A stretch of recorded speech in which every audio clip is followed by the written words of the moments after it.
রাস্তায় দাঁড়িয়ে জয় বাংলা স্লোগান দিলেই সোজা ১৪ বছরের জেল। ক্ষমতার পট পরিবর্তনের পর কি এমন আইন পাশ হলো যার বড় কোনো ঝড়ের পূর্বাভাস? দিল্লির আশ্রয়ে থাকা শেখ হাসিনা কি তবে ট্রাম্প মোদির রসায়নের ওপর ভর করে আবার ফিরছেন ঢাকায়? ট্রাম্প এবং মোদির ফোন আলাপ ফাঁস। হাসিনাকে আবারও ক্ষমতায় দেখতে চায় ট্রাম্প। এদিকে চারদিক থেকে ফেসে যাচ্ছে বিএনপি সরকার। প্রতিশোধ নিতে প্রস্তুত আওয়ামী লীগ। ফাঁদে পড়ল বাংলাদেশ। আওয়ামী লীগ ফিরলে বিএনপি সরকারকে নিজেদের কবর নিজেদের ইখুতে হবে বললেন শেখ হাসিনা। হরমুজ প্রণালীর নীল জলরাশি আজ ৩১ জন বাংলাদেশি নাবিকের জন্য নীল বিষে পরিণত হয়েছে। পারস্য উপসাগরের নীল জলরাশি আজ বাংলাদেশের জন্য রক্তে রঞ্জিত হতে যাচ্ছে। ৩১ জন বাংলাদেশি নাবিক আজ কোনো দস্যুর হাতে নয়, বরং মধ্যপ্রাচ্যের সিংহ শক্তি ইরানের রেভলিউশনারি গার্ডসের হাতে বন্দী। একটা দল ছিল যার ইতিহাস দেশের ইতিহাসের সঙ্গে জড়িয়ে। আজ সেই দল নিষিদ্ধ, নাম নেওয়া যায় না, না নিলেও সবাই বুঝে নেয়। দলের শীর্ষ নেতাদের অনেকেই দেশের বাইরে, কেউ নিরাপদ দূরত্বে, কেউ অপেক্ষার প্রহরে। আর তৃণমূল, তারা এখন রাজনীতির সবচেয়ে কঠিন পরীক্ষায়, অস্তিত্ব টিকিয়ে রাখার পরীক্ষা। জয় বাংলা স্লোগান দেওয়ার অপরাধে হত্যা করা হয়েছে। ছেলে ছাত্রলীগ করার অপরাধে মাকে নামাজরত অবস্থায় হত্যা করা হয়েছে। আওয়ামী লীগের নেতাকর্মীদের মা বাবা পরিবারের কেউ মারা গেলে তাদেরকে দেখতে দেওয়া হয়নি, তাদের জানাজাই পর্যন্ত অংশ নিতে দেয়নি অন্তর্বর্তীকালীন সরকার এবং বর্তমানে এসে বিএনপি সরকার। কয়জন মানুষ প্রতিবাদ জানাইছে? কয়জন মানুষ সামাজিক যোগাযোগ মাধ্যমে স্ট্যাটাস দিয়েছে বলতে পারবেন? ৫ই আগস্টের আগে গাছের পাতা আওয়ামী লীগ করতো, আর এখন ৫ই আগস্টের পরে গাছের পাতা শুদ্ধ আওয়ামী বিরোধী হয়ে গেছে। বঙ্গবন্ধু এবং জিয়া আওয়ামী লীগ এবং বিএনপি নামের দুটি ঘড়ি, দুটি দল গড়ে একটা চাবি দিয়ে ছেড়ে দিছে। সুপ্রিয় দর্শক, বাংলাদেশের নতুন একটি নিউজে আপনাদের সবাইকে স্বাগতম। দর্শক, বাংলাদেশের সাবেক প্রধানমন্ত্রী শেখ হাসিনাকে ঘিরে আজকের পুরো ভিডিওটি সাজানো হয়েছে, যার কিছুটা অংশবিশেষ আপনারা ইতিমধ্যে দেখে ফেলছেন। আর এর আগেও এর পিছনেও অনেক বড় চমক অপেক্ষা করছে। দর্শক, ভিডিওটি একটু না টেনে, একটু স্কিপ না করে সম্পূর্ণ ভিডিওটি দেখার অনুরোধ রইল। তাহলে চলুন মূল আলোচনাটি দেখে আসা যাক। ভিডিওটিতে একটা লাইক দিয়ে এবং চ্যানেলে নতুন হয়ে থাকলে অবশ্যই চ্যানেলটি সাবস্ক্রাইব করে সম্পূর্ণ ভিডিওটি দেখে আসা যাক।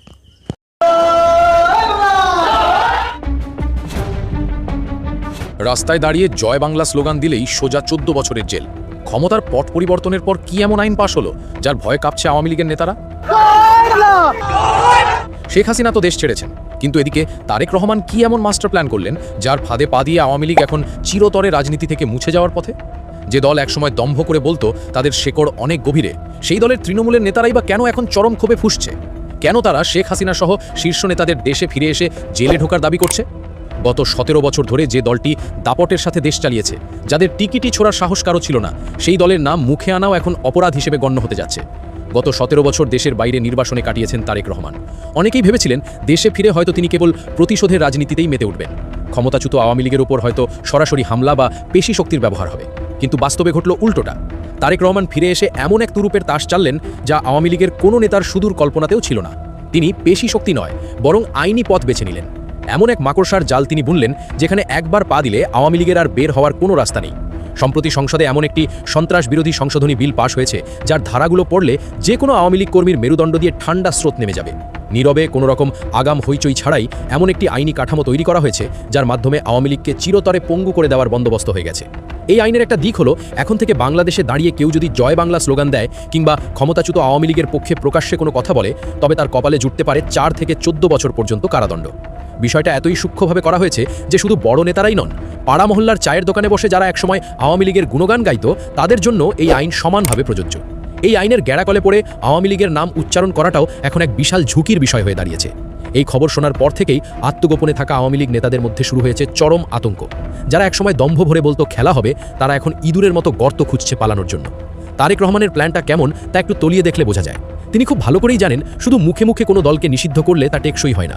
আন্তর্জাতিক মহল থেকে চাপ আসে, মানবাধিকারের প্রশ্ন ওঠে। তাই তিনি এমনভাবে ঘুঁটি সাজালেন যাতে আওয়ামী লীগের সামান্যতম কর্মকাণ্ড আইনের চোখে অপরাধ বা সন্ত্রাসবাদ হিসেবে গণ্য হয়। এই আইন পাশ হওয়ার সময় সংসদে খোদ জামায়াতে ইসলামীর নেতাদেরও অবাক হতে দেখা গেছে। এত দ্রুত এমন একটা আইনি নথি তৈরি করা হবে তা বোধহয় দেশের বাঘা বাঘা রাজনীতিবিদরাও আজ করতে পারেননি। তারেক রহমান চাইছেন আওয়ামী লীগকে নিষিদ্ধ করার এই পুরো প্রক্রিয়াটি যেন দেশের সর্বোচ্চ আদালতের মাধ্যমে সম্পন্ন হয়। স্বাধীন বিচার ব্যবস্থার নাম করে তিনি এমন ফাঁদ তৈরি করলেন যেখান থেকে আওয়ামী লীগের ফেরার কোনো উপায় নেই। একে বলা যায় সুপ্রিম কোর্টের ফাঁদ। আদালত যদি কাউকে নিষিদ্ধ বা সন্ত্রাসী সংগঠন হিসেবে ঘোষণা করে, তবে আন্তর্জাতিক মহলের আর কিছুই বলার থাকে না। তারেক রহমানের মূল লক্ষ্যই হলো আগামী ৫ বছর আওয়ামী লীগের লোকজনকে শুধু আদালতের বারান্দায় বারান্দায় ঘোরানো। তারা যেন জেল থেকে জামিন পাওয়ার আশায় দিন গুনতেই ৫ বছর পার করে দেয়। আর এই ফাঁকা মাঠে জামায়াতে ইসলামী এবং অন্যান্য সমমনা দলগুলোকে সাথে নিয়ে নিজেদের রাজত্ব কায়েম করা। কিন্তু এই চরম সংকটের মুহূর্তে আওয়ামী লীগের তৃণমূলের অবস্থা কি? যে দলের শীর্ষ নেতারা, মন্ত্রী, এমপিরা 5 আগস্টের পর রাতারাতি দেশ ছেড়ে পালিয়েছে, কেউ ভারতে, কেউ ইউরোপে আশ্রয় নিয়েছে, তাদের মাঠ পর্যায়ের কর্মীদের কি হাল? চিত্রটা একেবারেই ভিন্ন। শীর্ষ নেতারা পালাতে পারলেও ইউনিয়ন, উপজেলা বা জেলা পর্যায়ের নেতারা তো আর রাতারাতি দেশ ছাড়তে পারেনি। তারা পড়ে গেছে সাধারণ মানুষের চরম রোষানলে। তাদের বাড়িঘর, ব্যবসা প্রতিষ্ঠান হামলার শিকার হয়েছে। এই তৃণমূলের নেতারাই এখন সবচেয়ে বেশি ফুঁসছে তাদের শীর্ষ নেতৃত্বের ওপর। তাদের ক্ষোভের আগুন এখন আর গোপন নেই।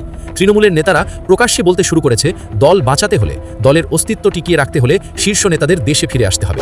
তারা বলছে, কেন্দ্রীয় নেতারা যদি ঢাকায় বসে নেতৃত্ব না দেন, তবে আমরা তৃণমূলের কর্মীরা কিভাবে মাঠে নামব? রাজধানী ঢাকা দখল করতে না পারলে তৃণমূল দখল করে কোনো লাভ নেই।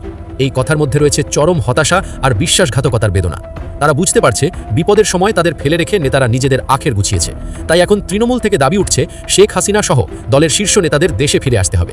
তাদের গ্রেফতার হওয়ার রিস্ক নিতে হবে, দরকার হলে জেলে যেতে হবে, আইনি লড়াই করতে হবে। কারণ কেন্দ্রীয় নেতারা জেলে না গেলে কিংবা তারা মাঠে থেকে মার না খেলে তৃণমূলের কর্মীদের মধ্যে কোনো সাহস ফিরে আসবে না। আবু সাইদ হত্যাকাণ্ডর আসল রহস্য উদ্ঘাটনের মধ্যেই রয়েছে ওই আন্দোলনের সব রহস্য।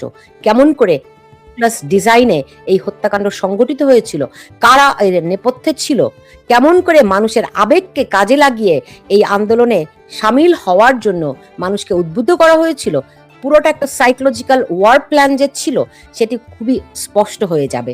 এই রহস্য যখনই উদ্ঘাটিত হবে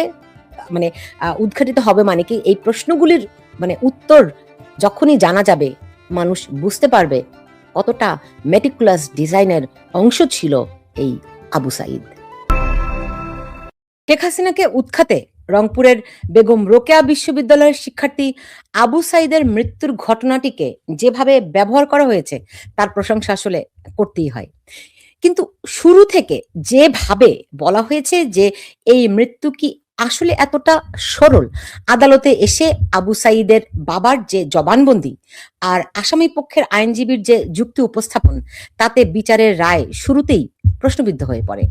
লক্ষ্য করুন, শুরু থেকেই দাবি করা হয়েছে আবু সাইদকে পুলিশ শটগান দিয়ে গুলি করেছে এবং এতেই তিনি নাকি মারা গেছেন। কিন্তু বিষয়টা এত সরল না। আবু সাইদকে গুলির ভিডিও মানুষ দেখেছে, কিন্তু সেই শটগানের কিন্তু প্রাণঘাতী কোনো বুলেট ছিল না, যা ছিল তা রাবার বুলেট বা ছড়রা গুলি। আবু সাইদ কিন্তু গুলি খেয়ে উঠেও দাঁড়িয়েছিলেন। পরে তাকে নিয়ে যাওয়া হয় হাসপাতালে, আর সেই কাজটি করেছেন তার সঙ্গীরাই। আর কয়েক ঘন্টা পরে তার মৃত্যুর খবর জানানো হয়। এই কয়েক ঘন্টার সময়ের মধ্যে কি ঘটেছিল, এটি একটা অনেক বড় প্রশ্ন। এই কয়েক ঘন্টা আবু সাইদ কোথায় ছিলেন, যারা তাকে নিয়ে গিয়েছিলেন তারা কারা ছিল, এই প্রশ্নের কিন্তু এখন পর্যন্ত কোনো উত্তর পাওয়া যায়নি। আবু সাইদের বাবা মকবুল হোসেন গত 28শে আগস্ট ট্রাইব্যুনালে এসে যে সাক্ষ্য দেন, তাতে কিন্তু যথেষ্ট সন্দেহ থাকে। বাংলাদেশের সংবাদ মাধ্যমগুলোতেও প্রতিবেদন আসে, মকবুল জানিয়েছেন দাফনের জন্য গোসল করানোর সময় তিনি আবু সাইদকে একবার দেখেছেন। তখন তিনি দেখতে পান আবু সাইদের মাথার পেছনে গুলি থেকে রক্ত ঝরছে। প্রসিকিউশনের দেওয়া সুরাথাল প্রতিবেদনেও আছে মাথায় আঘাতের কথা। ময়নাতদন্ত প্রতিবেদনে 2টি আঘাতের কথা বলা আছে। একটিতে লেখা হয় অ্যাভাব মেনশন ইনজিউরি। এর মানে কি? অ্যাভাব মেনশন ইনজিউরি এর মানে 2টি, 1 ছড়রা গুলির আঘাত, 2 হেড ইনজিউরি। কিন্তু এই হেড ইনজুরিটা এলো কোথা থেকে? এর জন্য দায়ী কে? ভিডিওতে যতটুকু দেখা গেছে তাতে তো মাথায় আঘাত থাকার কথা নয়। মকবুলের এই জবানবন্দিতে গোমর ফাঁস হয়ে যাওয়ার আশঙ্কায় প্রথম আলোর প্রতিবেদককে ফোনে শাসান ট্রাইব্যুনালের সে সময়ের prosecutor chief prosecutor Tajul Islam. এই তাজুল কিন্তু 71-এ আলবদরের নেতা মতিউর রহমান নিজামী, আলী হাসান মোহাম্মদ মুজাহিদের আইনজীবী, এটি সবাই আপনারা জানেন। তিনি দাবি করেন জবানবন্দিতে আবু সাইদের মাথার পেছনে গুলি লাগার কথা বলেননি তার বাবা মকবুল হোসেন। প্রথম আলো এরপর শিরোনাম পাল্টে দিয়ে আবু সাইদের মাথার পেছনে রক্ত, আর এই শিরোনাম পাল্টানোর ব্যাখ্যা দিয়েও লেখে জবানবন্দির সময় প্রথম আলোর প্রতিবেদকের নোটে গুলির শব্দটি লেখা রয়েছে। আপনারা জানেন যে সাংবাদিকের নোট সারা পৃথিবীতেই আদালতে একটি প্রমাণ হিসেবে গ্রহণ করা হয়। এবং আদালতে সাক্ষ্য হিসেবেও বিবেচিত হয় সাংবাদিকের নোট। এবং প্রথম আলো সেই ব্যাখ্যাটি দাঁড় করায় যে সেখানে সাংবাদিকের নোটে গুলি শব্দটি লেখা রয়েছে। তারপরেও প্রথম আলো কেন শিরোনাম পাল্টালো তা বোধহয় আর বলে দেওয়ার অপেক্ষা রাখে না। প্রথম আলো মকবুলের সঙ্গে কথা বলতে পারেননি, তবে তার ছেলে আবু হোসেন নাকি বলেছেন গুলির কথা তার বাবা বলেননি। কিন্তু মাথায় রক্ত তবে কিভাবে এলো সেই প্রশ্ন আর তাকে করা হয়নি। মকবুলের ওই জবানবন্দির পর তাকে তড়িঘড়ি করে রংপুরে পাঠিয়ে দেওয়া হয়, তার হাত থেকে মোবাইল ফোনও নিয়ে নেওয়া হয়। ফলে সাংবাদিকরা তার সঙ্গে আর কখনোই কথা বলতে পারেননি। তবে প্রথম আলো শুধু নয়, সমকাল থেকে শুরু করে অনেক পত্রিকাতে আবু সাইদের মাথায় গুলি দেখার কথা লেখা হয়েছে। এখানেই কিন্তু শেষ নয়। ট্রাইব্যুনালে আবু সাইদের জব্দ করা যে গেঞ্জি উপস্থাপন করা হয় তাতে কিন্তু কোনো ছিদ্র ছিল না।